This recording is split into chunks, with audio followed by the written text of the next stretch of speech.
Carlo Stranger, Le mépris civilisé. Carlo Stranger est un auteur israélien qui a beaucoup travaillé sur le terrorisme et qui réfléchit un peu à la situation dans laquelle nous autres, occidentaux, nous sommes plongés aujourd'hui dans un livre de combat très impressionnant. L'idée de tolérance, qui est une idée qui s'est développée pendant le siècle des Lumières, c'est l'idée que toute idée doit pouvoir être discutée. C'est sortir des idées reçues et des pouvoirs de différents corps pour pouvoir avoir la tolérance et pouvoir discuter toutes les idées. Or, cette idée de tolérance est devenue exactement l'inverse de ce qu'elle était et de ce qu'elle avait été au siècle des Lumières. Au nom de la tolérance aujourd'hui, on n'aurait plus le droit de critiquer et de mettre en question des idées qui sont pourtant contraires aux principes décisifs et fondamentaux de nos démocraties aujourd'hui.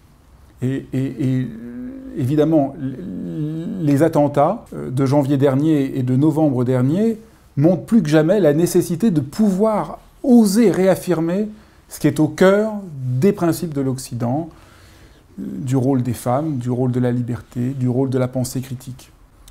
Or pour préserver l'idée de tolérance, retrouver, disons, l'esprit originaire de la tolérance qui est aujourd'hui donc dévoyé dans une forme, toutes les idées, on aurait le droit de les exprimer, et il n'y aurait pas de vérité qu'on peut développer, Carlo Stranger développe l'idée du mépris civilisé.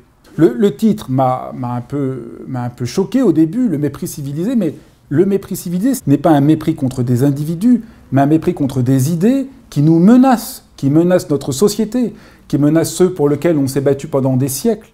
Et c'est un mépris qui ne veut pas détruire les individus, mais détruire des idées et oser affirmer ce qui est absolument décisif pour notre temps.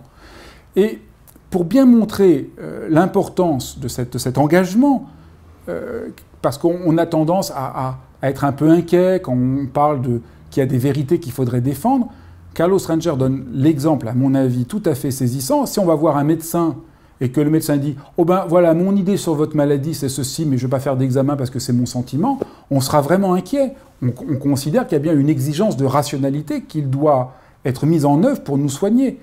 Et bien pourquoi on n'aurait pas la même exigence de rationalité pour les choses qui sont au fondement même de nos démocraties?